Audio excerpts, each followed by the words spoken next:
Very good afternoon to everyone, or good morning, depending on where in the world you might be joining us from. My name's Simon Tupman, and this is the September 2024 edition of Law Chat, and it's my great pleasure to welcome back to Law Chat for a second chat. Alistair Marshall over there in Sydney. Alistair has for 30 years been helping professional service firms to grow their businesses, and only just a few weeks ago, he's launched his new book, Grow Your Professional Services Practice, a very practical guide to business development. Apart from helping professional service firms, including law firms, around the globe over that time, he's now taken the next step up to become a lecturer at the UNSW Law Faculty, where he'll be teaching the Future Leaders Programme. Alistair, hi, welcome to Law Chat. Thanks for joining us. Great to be here again, Simon. Now, we've only got half an hour, and when we started putting this together, I was initially talking about the 10 steps that we could do to help law firms grow their business, and you said, well, that's going to take longer than half an hour. So we've called it immediate steps that they can take to grow their business. But perhaps we can go back for those who might not have met you or read your book before. Just tell us a little bit, if you can, about your own background, how you came to be doing this work. Well, my background was in fast-moving consumer goods. So I sold grocery products to large grocery stores up until the GFC in 2008-9. And then I decided to go out on my own. And when networking, just met humongous numbers of lawyers, accountants, bankers who couldn't verbalize to me or explain why they were better than the next lawyer, accountant, or banker in the room. And I thought, these are the people who need the assistance. So I took what I'd learned over a number of years, which was good training, and immersed myself in the world of professional services and rewrote all my content for professional services firms. And now I'm in a situation where I've worked with literally thousands of practitioners in hundreds of firms, mainly law firms, helping them to attract new clients and be more profitable business. And the type of firms that you're working with, Alistair, do they tend to be sort of mid-tier, large firms, or across the whole scope? Well, I have to be careful here. If you look at the website, I look quite corporate. So we talk about, the world's largest accountants and the world's largest law firm and the world's largest insurance broker and so on. But in realistic terms, here in Australia and New Zealand, the firms tend to be more mid-tier and smaller firms. And therefore, you have to adjust for people's capability, their budgets, their allowance of time, the types of clients that they're trying to reach out to. And things are very different. I kind of pride myself on not giving a generic grey, woolly, vanilla response when people ask me what to do. So if you imagine, if you're a commercial property lawyer in Auckland, there might be dozens, if not 100 people who are interested in the type of legal work that you do. Conversely, I might be discussing here with a mergers and acquisitions specialist in Western Australia who deals with mining. There might only be 10 people in the whole country who are interested in what they do, and therefore their route to market and how they become visible and credible to the target audience is going to look different. Absolutely. So you mentioned websites there, just as we're going along. What is your website, by the way? I am at professionalservicesbd.com.au.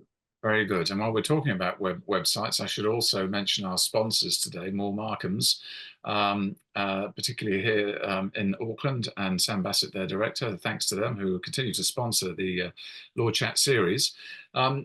Presumably accountants are a body that you've also worked with in your experience. Yes, indeed, of all shapes and sizes. And the very large one that people may work out for themselves, although given recent scandals here in Australia, it's quite funny to associate yourself with these. I won't give it away, but there's 3 letters. One begins with P. I don't know whether it's damaging my brand these days, given what's gone on here. But yes, I done work for them, and quite a different work where they actually had me in to help their clients. So it wasn't just training their teams, it was training their clients. Yeah. Which was hugely rewarding.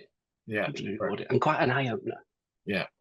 Well, I said to you just in the warm-up before we went live this afternoon that one of the statistics that is currently running with a survey that I'm running for some of my clients over here it asked the question, how effective do these legal professionals consider themselves to be at business development? And the score's coming back one of the lowest scores, and that's at 63%. I presume that's not a surprise to you. No, not in any way, shape, or form.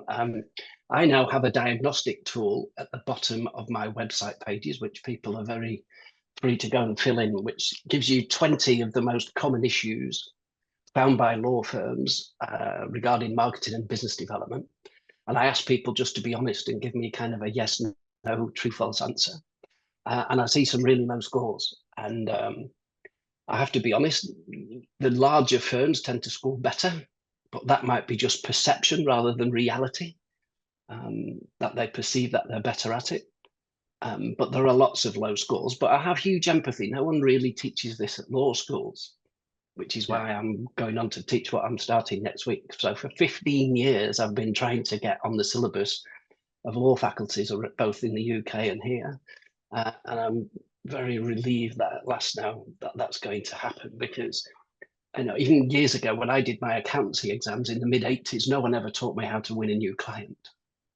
No. It's just not something that exists. So unless you're supposed to learn by osmosis or something, I'm not quite sure how they expect people to learn this skill. No, it's an interesting one, that, and another topic for discussion, but law schools typically still teach law, not how to be a great lawyer. So presumably your experience was effectively has culminated in that book that's over your left shoulder, or right, as we look at you, and Grow Your Professional Services Practice. I've had a read of it, really enjoyed it, thank you, and full of lots of practical ideas. So if I'm joining this conversation or watching it on YouTube subsequently, and I'm thinking, okay, how do I kickstart my business development? People say it's important, and yet they really struggle with it. Where are they going wrong, do you think? Well, that's a big question. I would start by saying I have empathy in that a lot of the information that's available out there, one of the drivers for writing this in the way that it's written, is that it's very practical. So there are lots of books on the market about what that you should be doing, but it doesn't really tell you how to do it. So it's not that practical. So I've tried to be highly practical in here. So there's lots of lists and idea sharing on what I've seen work for the most successful firms that I've been in. So I have empathy with people. The first thing you need to do, really, and one of the things people need to be really structured about, is what does the ideal client look like? And it's pretty hard to market a full service law firm in 2024. So many of the websites I go on the larger firms will tell me that they're experts in 20 different types of law and 20 different industry sectors. So some of these firms have only got 20 people in, and yet they tell me that they're experts in 400 areas of law. And I'm like, guys, that's too much. You can't take that on. And so even lawyers who will say we have expertise in manufacturing, as an example, there's over 100 subcategories of manufacturing. Are you manufacturing ballpoint pens? Are you manufacturing iPhones? What are you an expert in? So whilst it's counterintuitive to what you've always been taught, niching is actually in your favor. So if you are a lawyer that'll serve anybody, if anybody's your client, I don't know how many lawyers there are exactly in New Zealand, but therefore all the other lawyers in New Zealand are your competitor. If you are someone who deals with renewable energy manufacturers, you're probably in a group of no more than 10 who claim space. So you're much more likely to win. And the types of content that you can write about and describe and consider to get thought leadership for is more likely to be much more precise and on point. 16,000 here, by the way.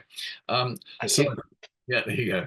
So, so to sort of kickstart this off, people might have gone out and they've gone to a networking function and picked up a couple of business cards, and nothing's happened. And they might become disillusioned, and then all of a sudden they find they're dealing with the urgent, not the important. So a business development goes on the back burner. I'm sure this is a fairly familiar scenario for you. What habits need to be broken, and what habits need to be adopted for practitioners to get some traction with business development? Well, in my experience, often you don't have to break bad habits because lots of people don't have any habits at all. So we have almost a blue sky opportunity. But to take your example about people who, if I went and asked lawyers and I was being brutal, I would make the accusation that they've built a practice based massively on word of mouth referral and random acts of coffee and lunch. And what I'm trying to do is to add some sophistication and bring some science to the art. And there is a misconception that you have to be an extrovert to be good at these things. And I'm here to tell you that having worked with, let's say, thousands of people in hundreds of firms, many who are introverted, it's quite possible to get really quite good at these things if you know what to do, who to do it to, and when to do it. And even networking, people go networking at very generic events where the room, so if you allow me to use the adage here, I'm as you know, not a young man anymore. And in the 80s, there was a film called Top Gun with Tom Cruise in 1986. And there's a line in the film that talks about a target-rich environment. But most lawyers, when they go networking, don't go to a room that looks like that. They go to generic Chamber of Commerce events or similar types of things where most people in the room would never be a client because we wouldn't have a need for their type of law that they're trying to sell to people. And I use the S word then, but I don't apologize for it. Lots of, we tend to call it business development, but people confuse whether they have a marketing problem, which tends to be that they can't get enough meetings with potential clients and referrers, or whether they have a conversion problem or a sales problem, which is they can't convey a message in those coffee meetings that turns into billable work.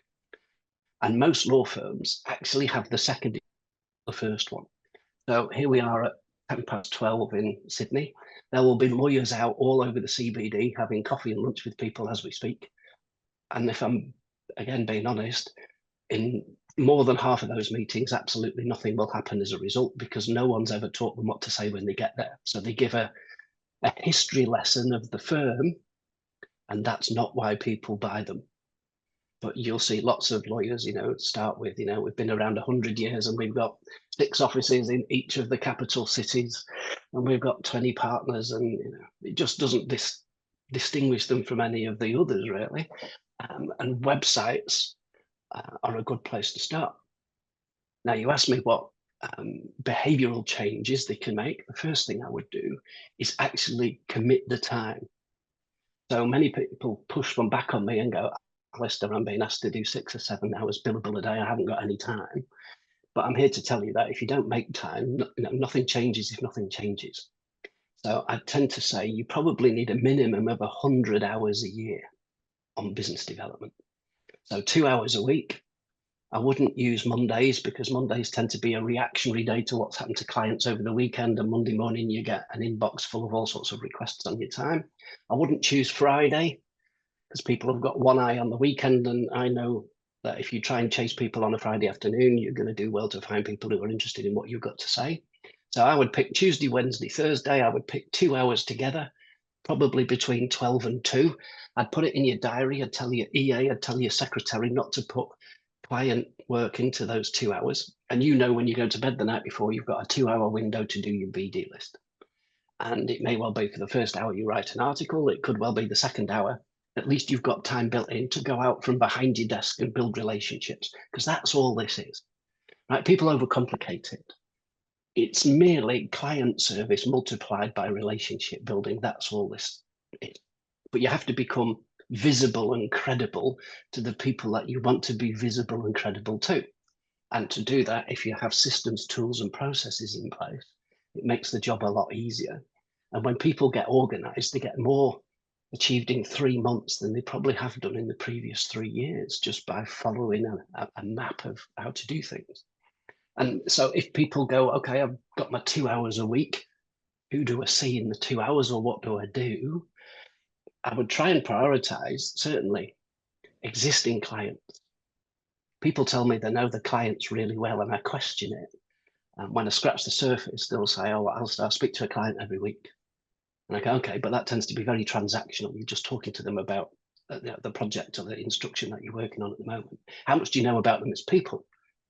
And do you know how they get measured and what their KPIs are and what their priorities are for the year and how you might be able to assist them? Do you know about the family, the kids, the background, the upbringing? In many cases, it's skin deep. So there's opportunities there. So even if they prioritized, I call it a 5-5-5 system. So you have 5 clients that if you spent more time with, you could probably get more instructions from them. Then 5 prospects who match the ideal product or profile of the client. And the third group of 5 would be 5 referrers. So again, if you are a generic lawyer who does work for everybody, trying to build your 5 referring people is really quite difficult. Once you put your flag in the sand and say, these are the types of clients that I assist, and if you take yourself and myself as an example of this, we both look for law firms, but we don't compete. So we can do things like this together and share. That becomes a referral source. I meet people who run law firm divisions for banks and insurance companies and accountants and all the things that law firms require, but I don't compete with them. So that becomes my referral network. And people listening to this, can learn from that quite quickly. But it's very hard to invite people in to be a referrer if they don't share your target market. You won't be able to add as much value. So that 5-5-5 system can work really well. But I've gone into law firms where the marketing person has kind of given a partner, here's a list of 100 businesses in the city, knock yourself out, go and try and build some relationships there. And they're just overwhelmed. It's like, well, who are these people? What do I need to do? Whereas if it's much more precise and, realistically, they've got 21 working days in a month, that's a lot of balls to juggle. So if you try and keep it to that 5-5-5 list, I think people do better. You mentioned systems and processes.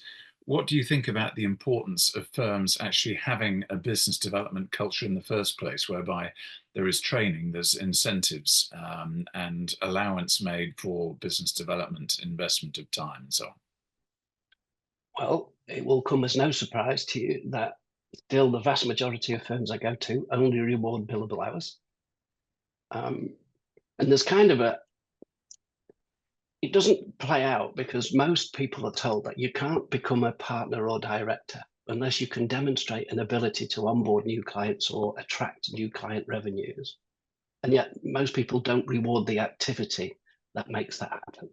So you're still rewarded only on billable hours. So people are on the hamster wheel to get the 6 or 7 hours a day in and don't get rewarded or given an allowance of time or resource of finance to go and do the things that are necessary.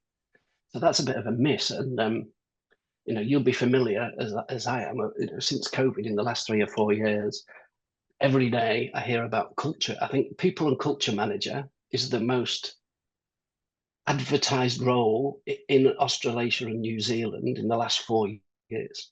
And yet when you go in a law firm and ask them what culture is or what it looks like, no one can actually nail what the description of it is.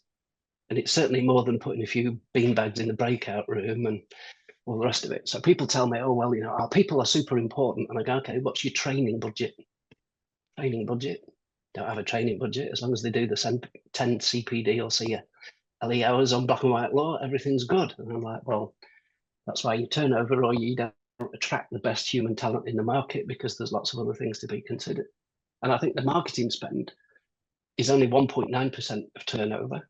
And the latest figures, I think Thomson Reuters came out with some numbers for the end of June to say that marketing spend in law firms in Australia had gone down 6%.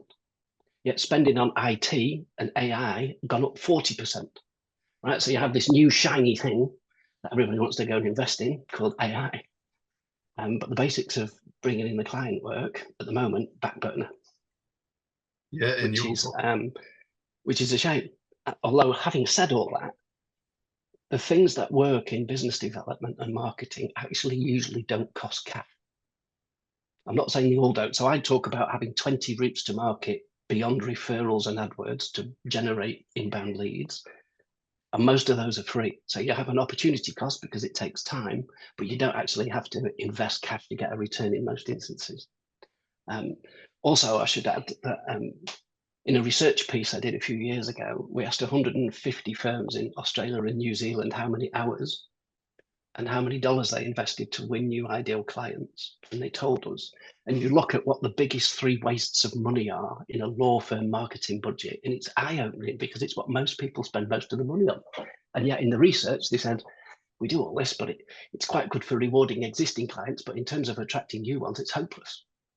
So you see brand advertising in there, you see lots of sponsorships in there, you see lots of hospitality at the footy in there. In their responses, they said they didn't actually work, but that's what the majority of firms invest the cash in, which is a shame.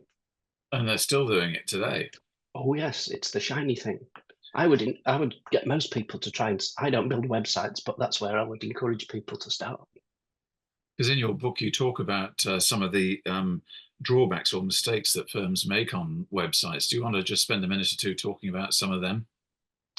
Yeah, well, the first one is you have to make a decision whether you want an online brochure or whether you want a lead generating website or a mix of the two. Don't confuse it with a history lesson, because no one buys a lawyer or law firm on longevity. So again, we've got that. We've been here for 200 years, or and I find that in biographies on law firm websites when they put a biography of all the partners or directors, and it says, so and so started here in 1867. Yeah, well, that's good for them, but that doesn't make them good. So I meet some fantastic lawyers who are 30 and some terrible ones who are my age at 57. So just because you've been around a long time doesn't make you good. So people need to share more stories and numbers, because that's what people buy. So to take the earlier adage about a commercial property lawyer in Auckland, if you said, well, I've been a commercial property for 20 years, it doesn't really pass the so what test. But if it's a case of, in my 20 years as a commercial property lawyer in Auckland, I've moved properties with a value in excess of $1 billion, then that person probably knows their stuff. Maybe they're someone I should go and talk to. And if you've got a special experience in wholesale properties or retail properties or warehousing, or that would be also an advantage. And presumably, websites would benefit by having some genuine reasons why either the firm might be selected or the particular practice group. And that's another area which in my experience anyway, sometimes firms are not very good at.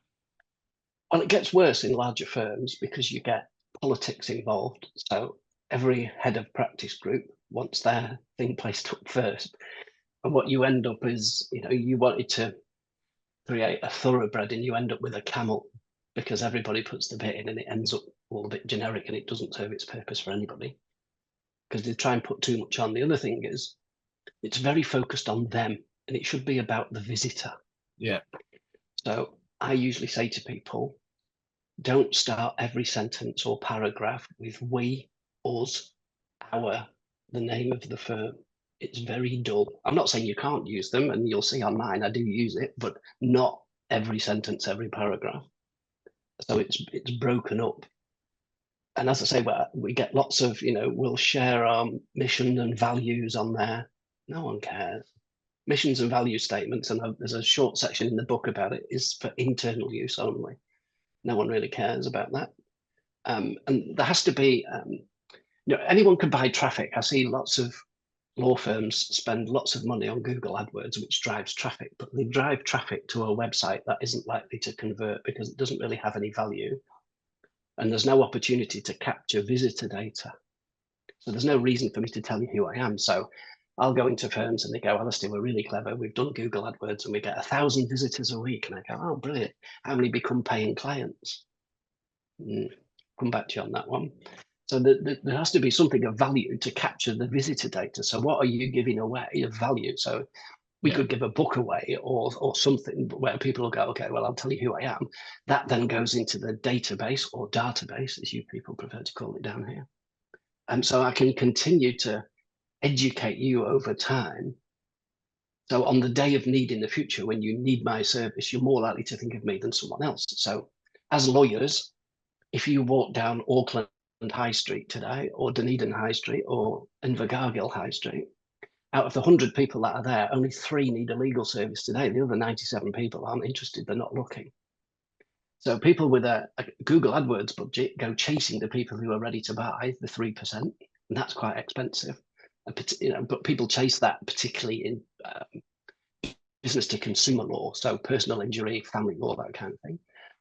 But if I'm a business lawyer, I don't, the challenge you have is for you to be at the forefront of my mind next quarter, next year, when I have this issue and I need to think of you before someone else. Yeah. So if I meet you in the networking event, to go back to your initial analogy, what people's follow-up is from a networking event is often to put the business card in a dusty drawer and it stays there and nothing ever comes out. Whereas it should be a connection on LinkedIn. It should be, going to the database, and then once a month, once a quarter, we educate people about why I'm a specialist at what we do, and educational and through thought leadership. Not enough of that happens really, which is a shame, because that, like I say, that doesn't cost money. So in terms of immediate steps, things that people can do, I mean, it strikes me that some firms or some practitioners are selling themselves short, and that there is actually latent demand amongst their current existing client base. They just haven't probed or dug deep enough. To what extent do you think it's valuable for practitioners to get more input from their clients, whether it's in terms of client reviews, client advisory panels, just get that intelligence coming into the firm to show their clients that they are genuinely solicitous, not solicitors, but solicitous with a genuine interest in the affairs of their clients? And have you got any Well, examples of firms that are doing that? well, all people should. Some people might even tell me they do, but often when people get busy, they go missing in action, Simon. So if you take end of financial year being April in New Zealand, during May and June, if I was a law firm, I would be going out and visiting my top 20 clients, not charging them, just sit there and talk to them about all the things that you've done in a year. Remind them how good you are, remind them of your value, not just in the legal process, but all the other add-ons you may have done. You might have done training and CLE and CPD sessions and all these different type of things. But there's actually an article in the book that explains all the questions that you could or should ask, even down to the order in which I'd ask them, which goes through how you would gain all that goodwill. So you can source testimonials and case studies. And I'm a big believer, if you want to be in the speed dial of your clients, there's kind of there's 4 different levels of a relationship with a law firm and its clients. So we start off with, we're a product provider. We don't want to be there because you differentiate on price. Level 2, you might be perceived as your service is better. But I'm a real stickler for service, and the clue's in the title, professional services. But I see some very ordinary service go out from law firms. Level 3, you might be able to demonstrate a genuine business improvement. And it could even be, you improve the reputation of your client. It's not always going to be a financial situation. And then 4, you've got the holy grail of the trusted advisor, which everybody talks about as we're trying to aspire to be there. But if you want to be there, you've got to improve the relationship.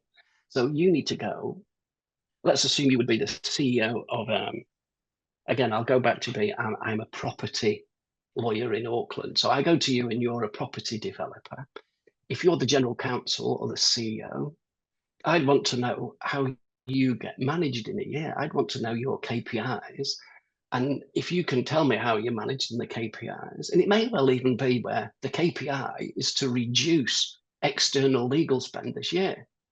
And you think, Alistair, why have you asked that question? Because that's going to put us in a world of hurt. But actually, no, because you can say, well, I might be able to make reductions in overall costs there, but you would have to give us a bigger share of the market or provide us with other services in addition to the property work. So there's ways that it can be done. But you need to really get into the essence of what drives these people to make the decisions they do. But if you just show up when there's something to be done, that's pretty ordinary. Most people don't. People talk about going the extra mile, and I laugh and I go, okay, here's a piece of paper, just write down on there what you think you're doing that you don't think the competitor firms are doing. It's pretty hard to get people to write things on there. Yeah. So I've actually found the extra miles a pretty lonely place, Simon. Absolutely. Well, you So said I'm encouraging people to do something different and extra. which I think you need to do in a competitive marketplace. Absolutely, as you point out in the book. I think what I really enjoyed and took away from the book was that it's not just a question of telling people what to do, but there's technique in there. This is how you do it. So for those viewers and listeners today who are interested in raising their game and becoming part of the winners rather than the losers in this game at business development, then I think this is probably a great book to read. So, Alistair, if they want to get hold of a copy, how do they do that? Well, it's on Amazon. So the easiest thing to do is to go to Amazon and type in Alistair Marshall, and it shall come up there. And I'm delighted to announce it has gone to #1 bestseller status now on Amazon in the law Congratulations. section. In the law section. So I'm very chuffed. That's excellent news. Well done, you. Well, congratulations on getting that book out. You've got an awful lot of wisdom to share with people. You've only had half an hour today to share some of that, but I know there's plenty more where that came from. And I think a great start would be to avail yourself of all the tips and ideas and techniques in your book. So we need to leave it there because our 30 minutes is up. But I'd just like to say thanks for joining us from Sydney today, Alistair Marshall. And once again, your website, if people want to go there and do the diagnostic tool, it is once again professionalservicesbd.com.au, or hook up with me on LinkedIn. Wonderful. Okay, well, that's it for now. Alistair, thanks for joining us, and I look forward to be back hosting Law Chat again next month. But until then, have a good month, everyone. Bye for now.